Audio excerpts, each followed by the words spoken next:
Karaoke Books. Poetics. Aristotle. Translated by Samuel Henry Butcher. Audiobook. Chapter 1.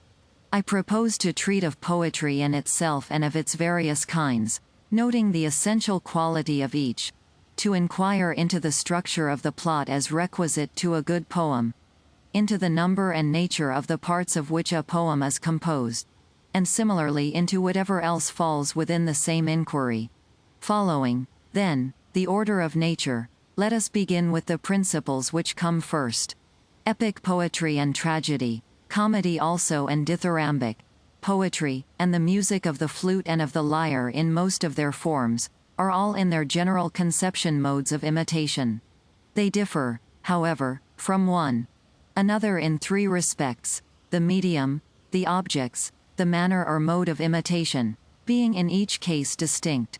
For as there are persons who, by conscious art or mere habit, imitate and represent various objects through the medium of color and form, or again by the voice, so in the arts above mentioned, taken as a whole, the imitation is produced by rhythm, language, or harmony, either singly or combined. Thus in the music of the flute and of the lyre, harmony and rhythm alone are employed. Also in other arts, such as that of the shepherd's pipe, which are essentially similar to these. In dancing, rhythm alone is used without harmony, for even dancing imitates character, emotion, and action, by rhythmical movement. There is another art which imitates by means of language alone, and that either in prose or verse, which, verse, again, may either combine different meters or consist of but one kind, but this has hitherto been without a name. For there is no common term we could apply to the mimes of Sophron and Xenarchus and the Socratic dialogues on the one hand, and, on the other, to poetic imitations in iambic, elegiac, or any similar meter. People do, indeed, add the word maker, or poet, to the name of the meter, and speak of elegiac poets, or epic, that is, hexameter, poets, as if it were not the imitation that makes the poet, but the verse that entitles them all indiscriminately to the name. Even when a treatise on medicine or natural science is brought out in verse, the name of poet is by custom given to the author, and yet Homer and Empedocles have nothing in common but the meter, so that it would be right to call the one poet, the other physicist rather than poet. On the same principle, even if a writer in his poetic imitation were to combine all meters, as Kerman did in his Centaur, which is a medley composed of meters of all kinds, we should bring him too under the general term poet. So much then for these distinctions. There are, again, some arts which employ all the means above mentioned, namely, rhythm, tune, and meter. Such are dithyrambic and gnomic poetry, and also tragedy and comedy. But between them the difference is, that in the first two cases these means are all employed in combination, in the latter, now one means is employed, now another. Such, then, are the differences of the arts with respect to the medium of imitation. Chapter 2. Since the objects of imitation are men in action, and these men must be either of a higher or a lower type, for moral character mainly answers to these divisions, goodness and badness being the distinguishing marks of moral differences, it follows that we must represent men either as better than in real life, or as worse, or as they are. It is the same in painting. Polygnotus depicted men as nobler than they are, Pauson as less noble, Dionysus drew them true to life. Now it is evident that each of the modes of imitation above mentioned will exhibit these differences, and become a distinct kind in imitating objects that are thus distinct. Such diversities may be found even in dancing, flute playing, and lyre playing. So again in language, whether prose or verse unaccompanied by music. Homer, for example, makes men better than they are, Cleophon as they are, Hegemon the Thasian, the inventor of parodies, and Nicochares, the author of the Deliad, worse than they are. The same thing holds good of dithyrambs and gnomes. Here too one may portray different types, as Timotheus and Philoxenus differed in representing their Cyclops. The same distinction marks off tragedy from comedy. For comedy aims at representing men as worse, tragedy as better than in actual life. Chapter 3. There is still a third difference, the manner in which each of these objects may be imitated. For the medium being the same, and the objects the same, the poet may imitate by narration, in which case he can either take another personality as Homer does, or speak in his own person, unchanged, or he may present all his characters as living and moving before us. These, then, as we said at the beginning, are the three differences which distinguish artistic imitation: the medium, the objects, and the manner. So that from one point of view, Sophocles is an imitator of the same kind as Homer, for both imitate higher types of character. From another point of view, of the same kind as Aristophanes, for both imitate persons acting and doing. Hence, some say, the name of drama is given to such poems, as representing action. For the same reason the Dorians claim the invention both of tragedy and comedy. The claim to comedy is put forward by the Megarians, not only by those of Greece proper, who allege that it originated under their democracy, but also by the Megarians of Sicily, for the poet Epicharmus, who is much earlier than Chionides and Magnus, belonged to that country. Tragedy too is claimed by certain Dorians of the Peloponnese. In each case they appeal to the evidence of language. The outlying villages, they say, are by them called Kappa Omega Mu Alpha Iota, by the Athenians, Delta Eta Mu Iota, and they assume that comedians were so named not from Kappa Omega Mu, Alpha Zeta Epsilon Iota Nu, to revel, but because they wandered from village to village, Kappa Alpha Tau Alpha, Kappa Omega Mu Alpha Sigma, being excluded contemptuously from the city. They add also that the Dorian word for doing is Delta Rho Alpha Nu, and the Athenian Pi Rho Alpha Tau Tau Epsilon Iota Nu. This may suffice as to the number and nature of the various modes of imitation. Chapter 4. Poetry in general seems to have sprung from two causes, each of them lying deep in our nature. First, the instinct of imitation as implanted in man from childhood, one difference between him and other animals being that he is the most imitative of living creatures, and through imitation learns his earliest lessons, and no less universal is the pleasure felt in things imitated. We have evidence of this in the facts of experience. Objects which in themselves we view with pain, we delight to contemplate when reproduced with minute fidelity, such as the forms of the most ignoble animals and of dead bodies. The cause of this again is, that to learn gives the liveliest pleasure, not only to philosophers but to men in general, whose capacity, however, of learning is more limited. Thus the reason why men enjoy seeing a likeness is, that in contemplating it they find themselves learning or inferring, and saying perhaps, "Ah, that is he." For if you happen not to have seen the original, the pleasure will be due not to the imitation as such, but to the execution, the coloring, or some such other cause. Imitation, then, is one instinct of our nature. Next, there is the instinct for harmony and rhythm, meters being manifestly sections of rhythm.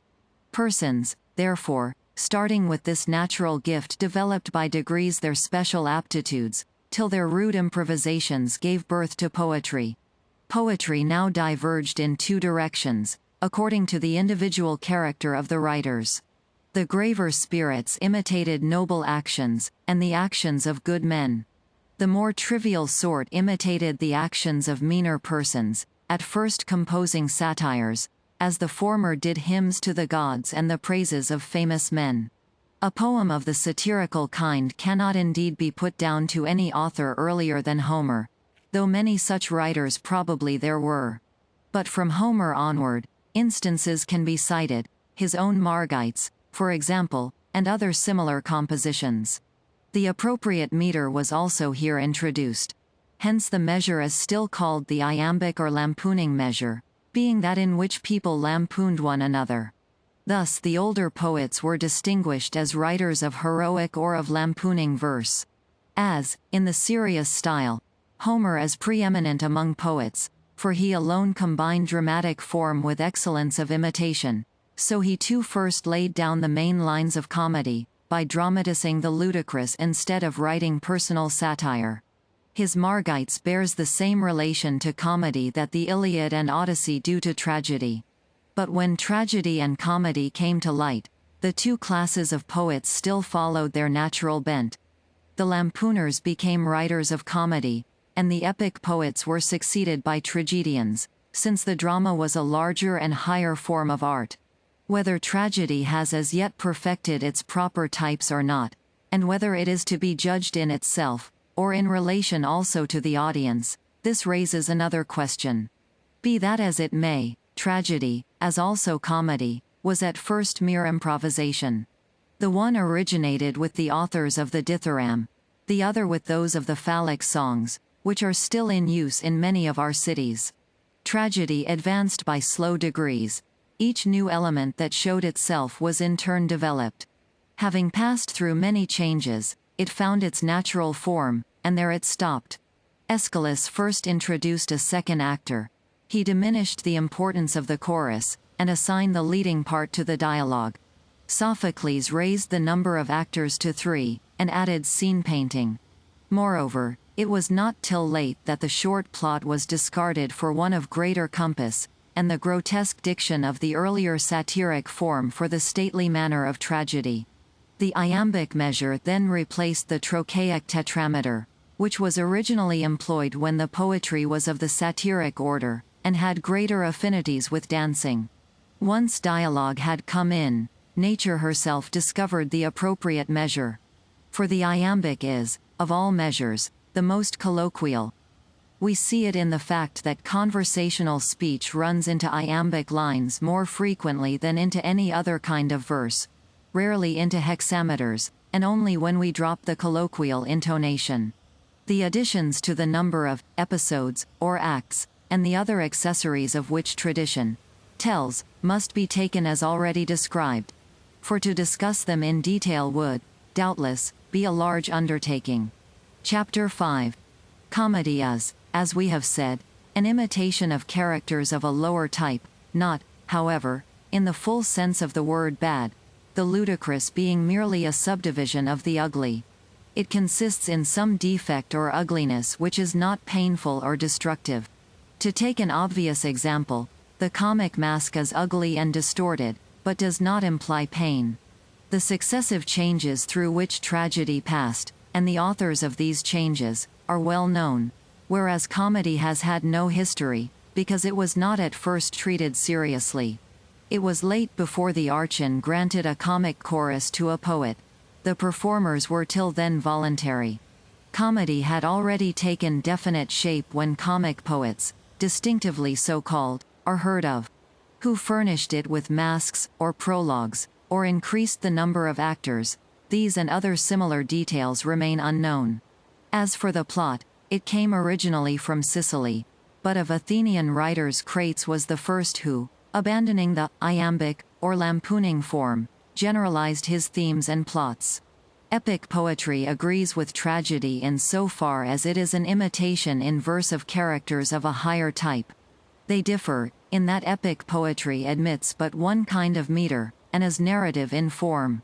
They differ, again, in their length, for tragedy endeavors, as far as possible, to confine itself to a single revolution of the sun, or but slightly to exceed this limit, whereas the epic action has no limits of time. This, then, is a second point of difference, though at first the same freedom was admitted in tragedy as in epic poetry. Of their constituent parts some are common to both, some peculiar to tragedy. Whoever, therefore, knows what is good or bad tragedy, knows also about epic poetry. All the elements of an epic poem are found in tragedy, but the elements of a tragedy are not all found in the epic poem. Chapter 6. Of the poetry which imitates in hexameter verse, and of comedy, we will speak hereafter. Let us now discuss tragedy, resuming its formal definition, as resulting from what has been already said. Tragedy, then, is an imitation of an action that is serious, complete, and of a certain magnitude. In language embellished with each kind of artistic ornament, the several kinds being found in separate parts of the play, in the form of action, not of narrative, through pity and fear affecting the proper purgation of these emotions. By language embellished, I mean language into which rhythm, harmony, and song enter. By the several kinds in separate parts, I mean that some parts are rendered through the medium of verse alone, others again with the aid of song. Now, as tragic imitation implies persons acting, it necessarily follows, in the first place, that spectacular equipment will be a part of tragedy. Next, song and diction, for these are the medium of imitation. By diction, I mean the mere metrical arrangement of the words. As for song, it is a term whose sense everyone understands. Again, tragedy is the imitation of an action, and an action implies personal agents, who necessarily possess certain distinctive qualities both of character and thought. For it is by these that we qualify actions themselves, and these, thought and character, are the two natural causes from which actions spring, and on actions again all success or failure depends. Hence, the plot is the imitation of the action. For by plot I here mean the arrangement of the incidents. By character I mean that in virtue of which we ascribe certain qualities to the agents. Thought is required wherever a statement is proved, or, it may be, a general truth enunciated. Every tragedy, therefore, must have 6 parts, which parts determine its quality, namely, plot, character, diction, thought, spectacle, song. 2 of the parts constitute the medium of imitation, 1 the manner, and 3 the objects of imitation. And these complete the list. These elements have been employed, we may say, by the poets to a man. In fact, every play contains spectacular elements as well as character, plot, diction, song, and thought. But most important of all is the structure of the incidents. For tragedy is an imitation, not of men, but of an action and of life, and life consists in action, and its end is a mode of action, not a quality. Now character determines men's qualities, but it is by their actions that they are happy or the reverse. Dramatic action, therefore, is not with a view to the representation of character. Character comes in as subsidiary to the actions. Hence the incidents and the plot are the end of a tragedy, and the end is the chief thing of all. Again, without action there cannot be a tragedy, there may be without character. The tragedies of most of our modern poets fail in the rendering of character, and of poets in general this is often true. It is the same in painting, and here lies the difference between Zeuxis and Polygnotus. Polygnotus delineates character well. The style of Zeuxis is devoid of ethical quality. Again, if you string together a set of speeches expressive of character, and well finished in point of diction and thought, you will not produce the essential tragic effect nearly so well as with a play which, however deficient in these respects, yet has a plot and artistically constructed incidents. Besides which, the most powerful elements of emotional interest in tragedy, peripeteia or reversal of the situation, and recognition scenes, are parts of the plot. A further proof is that novices in the art attain to finish of diction and precision of portraiture before they can construct the plot. It is the same with almost all the early poets. The plot, then, is the first principle, and, as it were, the soul of a tragedy. Character holds the second place. A similar fact is seen in painting. The most beautiful colors, laid on confusedly, will not give as much pleasure as the chalk outline of a portrait. Thus tragedy is the imitation of an action, and of the agents mainly with a view to the action. Third in order is thought, that is, the faculty of saying what is possible and pertinent in given circumstances. In the case of oratory, this is the function of the political art and of the art of rhetoric, and so indeed the older poets make their characters speak the language of civic life. The poets of our time, the language of the rhetoricians. Character is that which reveals moral purpose, showing what kind of things a man chooses or avoids. Speeches, therefore, which do not make this manifest, or in which the speaker does not choose or avoid anything whatever, are not expressive of character. Thought, on the other hand, is found where something is proved to be, or not to be, or a general maxim is enunciated. Fourth among the elements enumerated comes diction, by which I mean, as has been already said, the expression of the meaning in words, and its essence is the same both in verse and prose. Of the remaining elements, song holds the chief place among the embellishments. The spectacle has, indeed, an emotional attraction of its own, but, of all the parts, it is the least artistic, and connected least with the art of poetry. For the power of tragedy, we may be sure, is felt even apart from representation and actors. Besides, the production of spectacular effects depends more on the art of the stage machinist than on that of the poet. Karaoke books.